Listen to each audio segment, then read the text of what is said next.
या कथेतून आपल्याला एक मोठा जीवनधडा मिळतो। ईर्ष्या नावाचा छोटासा विचार, आपण त्याला जितकं महत्त्व देऊ तितका तो वाढत जातो। कधी डोंगरा एवढा मोठा होतो, तर कधी आपणच त्याच्या ओझ्याखाली दाबले जातो।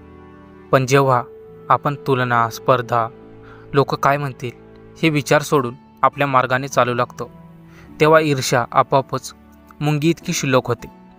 जगाच्या नजरेत नाही, स्वतःच्या नजरेत सुखी राहा। आपले आनंद आपणच ठरवा। तुमचे आयुष्य तुमचे आहे, इतरांचे नाही। तर नमस्कार मित्रांनो, गणेश क्रिएशन जीजी या आपल्या यूट्यूब चॅनलवरती मी गणेश तुम्हा सगळ्यांचे स्वागत करतो।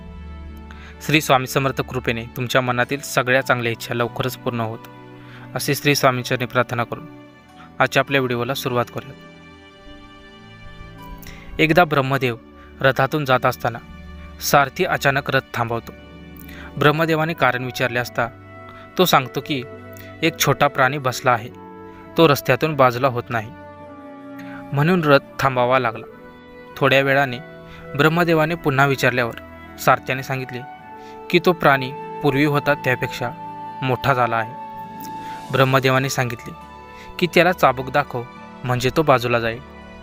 ब्रह्मदेवाने पुन्हा विचारल्यावर कळले की तो प्राणी अधिकच मोठा झाला आहे।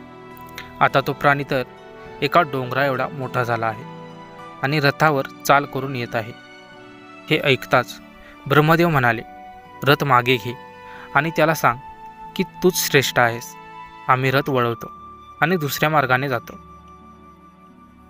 सारथ्याने हे सांगितल्यावर तो प्राणी एकदम मुंगी इतका छोटा झाला आणि रस्त्यातून बाजूला झाला।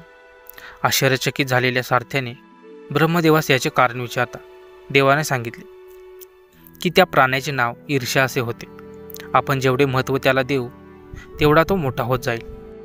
मात्र आपण स्पर्धेतून दूर झाल्यावर ईर्ष्या राहिली नाही आणि तो सामान्य स्वरूपात आला।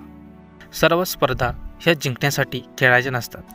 काही वेळा फालतू स्पर्धेत भाग घेतल्यामुळे उगाचच ऊर्जा व्यर्थ होते, काही वेळा नमते घेतल्यामुळे फायदाच होतो।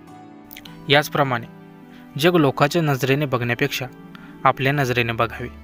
आपण सुखी आहोत याची पावती लोकांकडून घेण्यापेक्षा आपले सुख आपणच अनुभवावे। आपला निर्णय आपण घ्यावा आणि त्यास जबाबदार राहावे। लोक काय म्हणतील याचा फार विचार करू नये, कारण एक ना एक दिवस जेव्हा चितेवर पडलो असो तेव्हा एका प्राण्यापेक्षा कोणीही आपल्याला जवळ करणार नाही। तेव्हा आपले सुखदुःख आपणच अनुभवावे। आयुष्य तणावमुक्त होते। आपण फक्त स्वतःची काळजी करा, आनंदी राहा। तर मित्रांनो, आजची ही स्टोरी तुम्हाला कशी वाटली ते कमेंटमध्ये नक्कीच सांगा।